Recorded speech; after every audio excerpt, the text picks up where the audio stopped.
매일 자는데도 더 피곤합니다. 분명 어제도 잠은 잤습니다. 알람도 들었고 몸도 눕혔고 눈도 감았습니다. 그런데 아침에 일어나면 머리가 맑아지는 게 아니라 더 무겁습니다. 출근길 지하철에서 졸고 점심을 먹고 나면 눈꺼풀이 내려앉고 커피를 마셔도 정신이 돌아오지 않습니다. 그래서 우리는 이렇게 말합니다. 요즘 좀 피곤하네. 일이 많아서 그래. 나이 들어서 그래. 그런데 정말 그게 전부일까요?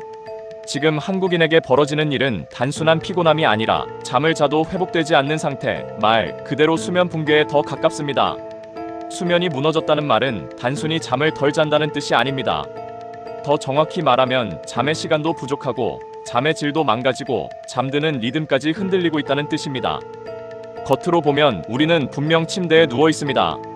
하지만 몸은 쉬지 못하고 뇌는 회복하지 못하고 아침에는 충전이 아니라 방전된 상태로 다시 하루를 시작합니다. 그래서 지금 가장 중요한 질문은 이것입니다. 왜 잠은 잤는데 더 피곤할까?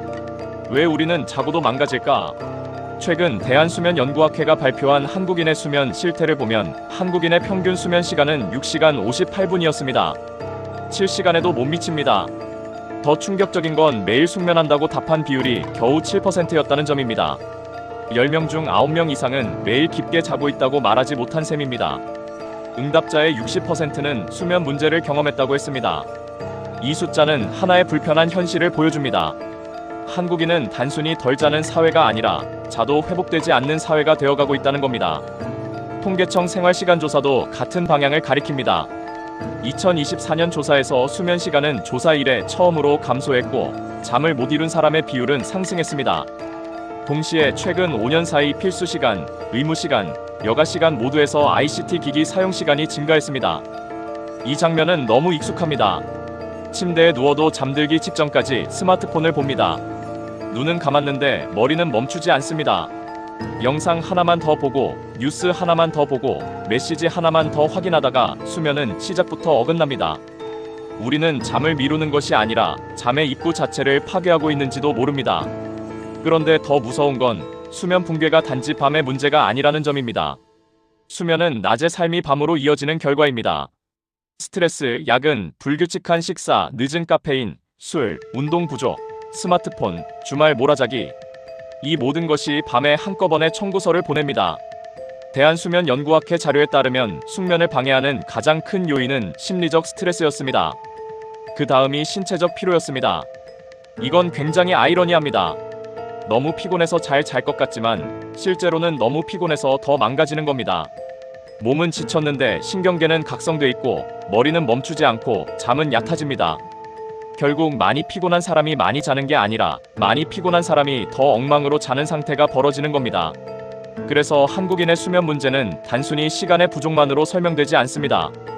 중요한 건 질입니다. 정신건강복지 포털은 국내 성인의 20% 이상이 불면을 호소한다고 설명합니다. 여기서 말하는 불면은 단순히 잠이 안 오는 것만이 아닙니다. 잠드는데 오래 걸리고 자다가 자주 깨고 새벽에 너무 일찍 깨고 자고 일어나도 개운하지 않은 상태까지 포함합니다. 바로 이 마지막 문장이 중요합니다. 자고 일어나도 개운하지 않다. 지금 많은 한국인이 겪는 건 바로 이 상태입니다. 수면 시간이 조금 모자란 정도가 아니라 수면이 회복 기능을 제대로 하지 못하는 상태 말입니다. 실제로 국내 성인을 대상으로 한 연구에서는 약 39.4%가 나쁜 수면의 질을 보였습니다. 거의 10명 중 4명입니다. 이 정도면 개인의 체질 문제가 아니라 사회적 현상에 가깝습니다. 그리고 나쁜 수면은 다시 낮의 기능을 무너뜨립니다. 집중력은 떨어지고 감정은 예민해지고 작은 스트레스에도 무너지기 쉬워집니다. 밤이 나빠져서 낮이 흔들리고 낮이 흔들려서 다시 밤이 무너지는 악순환이 시작되는 겁니다. 특히 한국의 젊은 성인층은 이 악순환을 가장 선명하게 보여줍니다. 2025년 한국 청년층 연구를 보면 19세에서 34세 사이 젊은 성인의 상당수가 주말에 주중보다 더 오래 자고 있었습니다. 49.4%는 주말에 1시간에서 2시간 더 잤고 17.1%는 2시간 이상 더 잤습니다. 이건 단순한 주말의 여유가 아닙니다. 주중에 부족했던 잠을 주말에 억지로 메우는 이른바 보충수면의 흔적에 가깝습니다. 더 문제는 주중과 주말 수면 차이가 클수록 불행감, 삶의 불만족, 번아웃, 우울, 심지어 자살 생각까지 포함한 나쁜 정신건강 지표와 연결됐다는 점입니다. 쉽게 말해 월요일부터 금요일까지 무너진 몸을 토요일에 겨우 수습하는 삶은 생각보다 더 큰 대가를 요구하고 있는 겁니다. 여기서 많은 사람들이 착각하는 것이 있습니다. 주말에 몰아서 자면 괜찮지 않냐는 겁니다. 어느 정도 부족한 잠을 보충하는 효과는 있을 수 있습니다. 하지만 문제는 리듬입니다.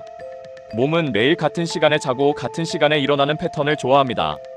그런데 평일엔 새벽까지 버티고 주말엔 낮까지 자고 다시 월요일에 억지로 기상하면 몸은 계속 시차를 겪습니다. 해외여행도 안 갔는데 매주 작은 시차를 반복해서 겪는 셈입니다. 그러면 일요일 밤은 또 잠이 안 오고 월요일 아침은 또 더 힘들어집니다.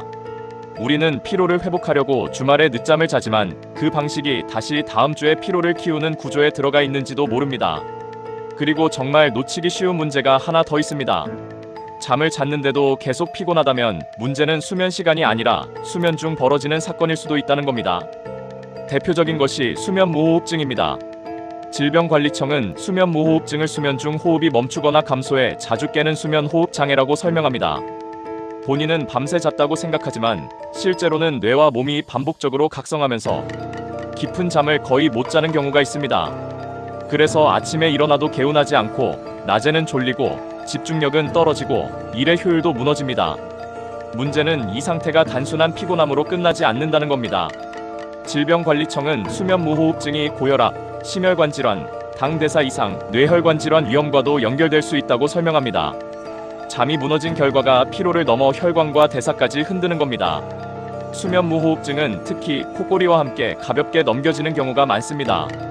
그냥 피곤해서 그렇겠지, 원래 코는 좀 골지, 살만 좀 빼면 되겠지 하고 지나갑니다. 하지만 충분히 잔 것 같은데도 낮에 너무 졸리다, 머리가 멍하다, 아침 두통이 잦다, 집중이 안 된다, 옆 사람이 자다가 숨이 멈추는 것 같다고 한다, 이런 신호가 있다면 이야기가 달라집니다. 잠은 시간을 채우는 행위가 아니라 회복을 만드는 과정입니다.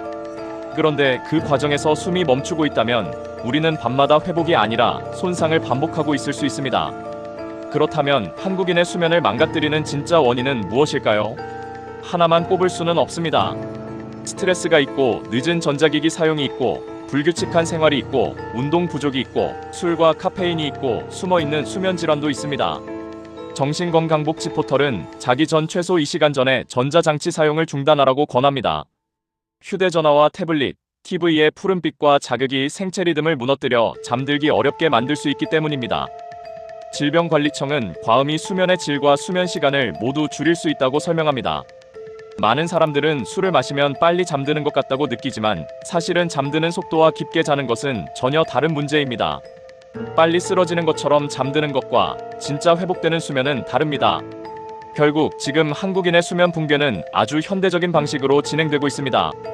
몸은 눕지만 뇌는 깨어있고 피곤은 누적되지만 리듬은 더 깨지고 잠은 자지만 회복은 되지 않습니다. 그래서 아침에 일어났을 때 느끼는 감각은 단순한 졸림이 아닙니다. 이미 하루를 시작하기 전부터 체력이 깎여있는 느낌, 집중력이 반쯤 꺼져있는 느낌, 감정의 여유가 바닥난 느낌입니다. 이 상태가 하루 이틀이면 버틸 수 있습니다. 하지만 몇 달, 몇 년이 되면 이야기가 달라집니다. 수면 부족과 수면 장애는 비만, 당뇨, 심혈관 질환, 우울과 불안, 인지기능 저하 같은 더 큰 문제의 배경이 될 수 있습니다. 잠의 붕괴는 조용하지만 그 후폭풍은 결코 작지 않습니다. 그래서 이 주제의 결론은 의외로 단순합니다. 잠은 잤는데 왜 더 피곤할까? 아마 우리는 잠을 잔 것이 아니라 누워 있었던 것에 가까울 수 있습니다. 수면 시간은 부족하고 질은 나쁘고 리듬은 흔들리고 밤새 몸은 제대로 회복하지 못했을 수 있습니다. 그리고 그 결과를 아침에 피로라는 가장 평범한 얼굴로 마주하고 있는 겁니다. 한국인의 수면이 무너진다는 말은 과장이 아닙니다.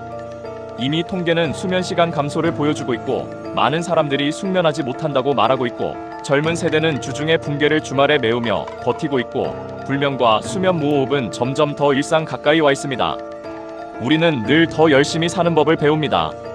더 빠르게 일하고 더 늦게까지 버티고 더 많은 정보를 보고 더 오래 깨어있는 법을 배웁니다.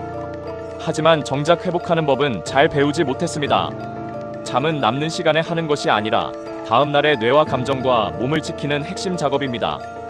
만약 요즘 당신이 자고도 계속 피곤하다면 그건 게으름의 증거가 아니라 수면이 보내는 구조 신호일 수 있습니다.